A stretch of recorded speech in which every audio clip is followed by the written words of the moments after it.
전일장 복습하고 오늘장 미리 예습하는 모닝브리핑 시간입니다. 어제 우리 증시 금리 부담감에도 일제히 상승 마감했죠?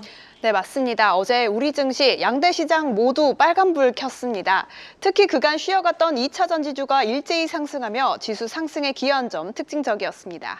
네, 아직 대외 변수에 민감한 시장입니다. 또 오늘 밤에 발표될 미국 CPI 경계감도 커지고 있는 상황, 시장을 움직일 재료들 꼼꼼하게 저희와 함께 분석해 보시죠. 모닝브리핑 지금 바로 출발합니다. 금리 부담감이 만연한 상황 속에서도 우리 시장 반등에 성공합니다. 14일 화요일이었던 어제 시장을 관통한 한마디 땡큐 트럼프, 땡큐 테슬라입니다. 물론 아직 확정된 건 아니나 점진적 관세 인상에 대한 보도가 나왔고요.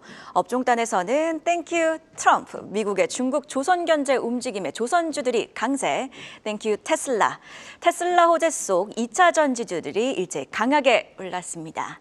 양시장 모두 올랐지만 특히 코스닥의 상승세가 두드러졌던 하루였는데요. 구체적인 수치 먼저 체크해 보실까요?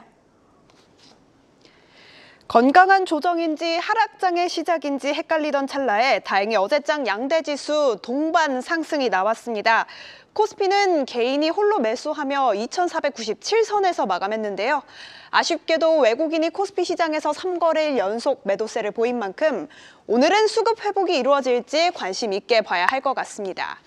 한편 코스닥 시장은 7거래일 만에 외국인과 기관의 동반 매수세가 유입되며 시원하게 상승했는데요. 718선에서 거래 마쳤습니다. 그렇다면 어떤 섹터가 특징적인 움직임 보인지도 확인해 보시죠.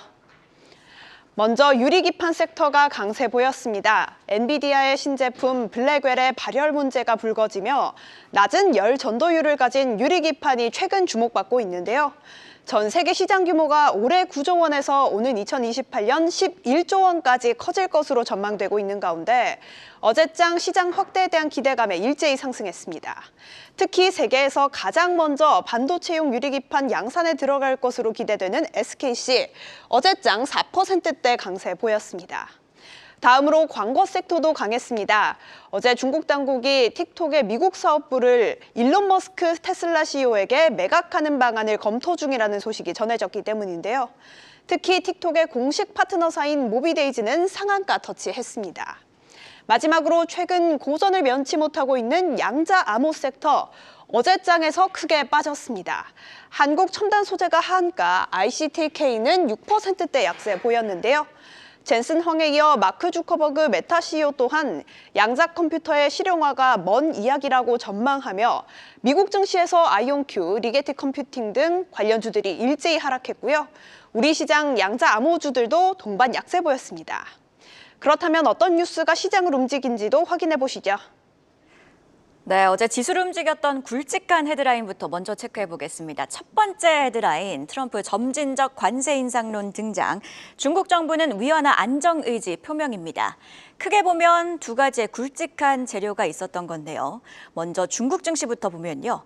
어제 중화권 증시 새해 들어 영 부진했던 모습과는 다르게 강했습니다. 중국 증권감독관리위원회가 13일 시장 안정을 위해 전력을 다할 것이란 기조를 밝히자 기대감이 유입됐고요.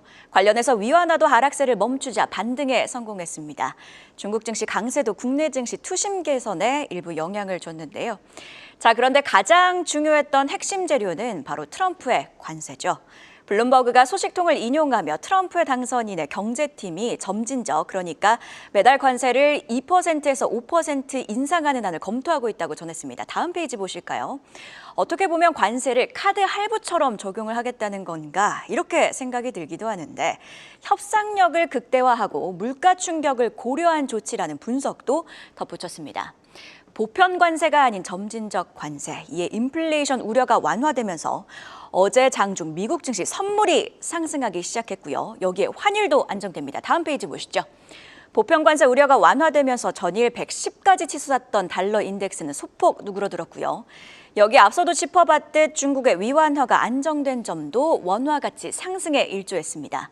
원달러 환율 하루 전날인 13일 월요일에는 1,470원까지 다시 2주 만에 올라왔는데 어제는 7.6원이나 하락해 1,463원에서 거래를 마쳤습니다. 다만 아직 관세를 둘러싼 불확실성에 완전히 가신 건 아니죠. 블룸버그는요, 점진적 관세안을 언급하며 아직 논의 초기 단계로 트럼프 당선인에게 보고되지는 않았다고 강조를 했고요. 앞서 워싱턴 포스트도 관세와 관련해 일괄적으로 10에서 20% 관세를 부과하는 보편 관세가 아니라 특정 분야와 특정 품목에만 관세를 부과하는 선별적 관세 부과 가능성을 제기하기도 했죠. 트럼프는 가짜뉴스라며 이를 일축하기도 했고요. 자, 외신들이 이렇게 보도를 내놓는 것을 보면 관세가 축소될 가능성은 높아 보입니다. 그러다 결국 뚜껑은 열어봐야 알 수 있겠죠. 일주일도 안 남은 트럼프의 취임, 간밤에는 트럼프 자신의 SNS, 트루스 소셜을 통해 취임 당일 관세를 담당하는 대외 수입청을 만들 것이라고 밝히기도 했는데요. 이와 함께 구체적으로 행정명령에는 어떤 내용들이 담길지까지 함께 지켜보시죠. 자, 이번에는 코스닥 강세를 주도한 2차 전지주 이야기인데요. 테슬라 호재의 2차 전지주 강세 LG 에너지 솔루션은 4거래일 만에 반등입니다. 테슬라 호강에 강했던 2차 전지주 테슬라 호재들을 먼저 좀 정리를 해보면요. 일단 테슬라의 작년 판매량 177만 대로 아우디의 판매량 167만 대를 제쳤습니다. 사상 처음으로 있는 일이고요. 여기에 글로벌 IB 모간 스탠리는요, 강한 매수 보고서를 내놨습니다. 테슬라 주가가 현재 $396 수준인데 목표가를 약 2배 수준인 $800로 제시를 했습니다. AI 기반 로보택시가 성장의 핵심이라고도 강조를 했는데요. 사실 가장 크게 영향을 준 건 주니퍼 관련 이야기죠. 테슬라의 신형 모델 Y, 코드명 주니퍼, 기존 모델 Y의 페이스리프트, 즉 부분 변경 차량인데요. 범퍼가 매끄럽게 바뀌었고요. 또 헤드라이트도 새롭게 디자인이 됐습니다. 지난 10일부터 사전 주문을 받기 시작했고요. 중국에서 먼저 이르면 3월부터 인도가 시작될 것으로 보입니다. 아직 글로벌 출시 일정은 확정되지 않았는데요. 관련해서 신형 모델 공개 첫날 중국에서 예약 주문이 5만 대를 돌파했다는 이야기들이 일부 전해지기 시작했습니다. 관련해서 직접적인 밸류체인 기업들도 좀 짚어보면요. LG 에너지 솔루션이 주니퍼에 배터리를 공급, 대주전자재료는 실리콘 음극재를, LNF는 양극재를 공급하는 것으로 알려졌습니다. 해당 종목들 어제 일제히 빨간불 켜냈고요. 관련해서 삼성증권의 코멘트도 좀 짚어볼까요? 작년 테슬라 판매량이 역성장한 건 주니퍼 출시 기대에 따른 구매 지연이라고 봤습니다. 페이스리프트임에도 따라서 주니퍼 신차 효과는 뚜렷할 것이라고 봤고요. 관련 밸류체인 내에서는 LG 에너지 솔루션과 LNF의 수혜를 예상하면서도 46 시리즈 및 2170 신제품 선도 공급업체이자 해당 제품 레버리지가 높은 LNF 투자 심리 개선이 LG 에너지 솔루션보다는 클 것으로 전망을 하기도 했습니다. 저가 수입, 또 테슬라 효과의 2차 전지 투심이 살아난 건 너무 반갑지만요. 한켠에는 찝찝함도 좀 남아 있습니다. 1분기 실적 전망 추이를 보면요. LG 에너지 솔루션, 삼성 SDI, LG화학, 포스코 퓨처엠 주요 기업들의 영업이익 전망 1개월 전과 현재를 비교했을 때 일제히 하향 조정됐습니다. 즉 업황계에서는 예상보다 느린 상황인 건데 이번 상승이 반짝 상승일 가능성은 주의할 필요가 있겠습니다. 그럼 이어서 어제 장 마감 이후에 나온 공시와 일정도 함께 확인해 보시죠. 장 마감 이후에 나온 공시부터 체크해 보겠습니다. 우선 EM코리아가 222억 원 규모의 제3자 배정 유상증자를 결정했다고 공시했습니다. 신주 상장 예정일은 오는 2월 6일인데요. 해당 공시에 EM코리아 시간외에서 2%대 강세 보였습니다. 다음으로 맥스트도 70억 원 규모의 제3자 배정 유상증자를 결정했다고 공시했습니다. 해당 소식에 맥스트 시간외에서 상한가 터치했는데요. 시간외에서의 강세 정규장에서도 이어갈 수 있을지 주목해 보시죠. 한편 이렘은 265만 주 규모의 전환 청구권을 행사한다고 공시했습니다.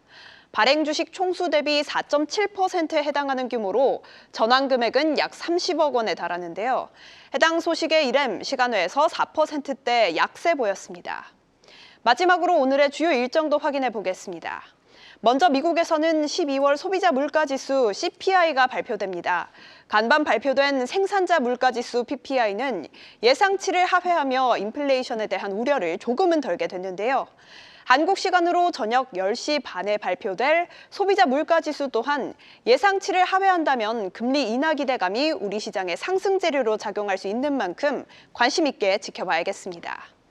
다음으로 오늘 금융위원회 산하 가상자산위원회에서 회의를 개최합니다.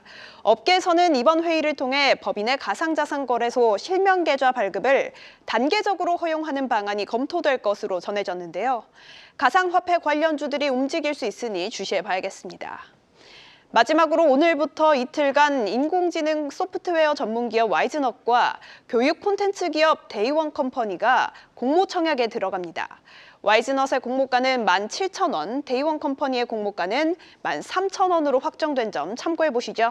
이렇게 공시와 일정까지 체크해 봤습니다.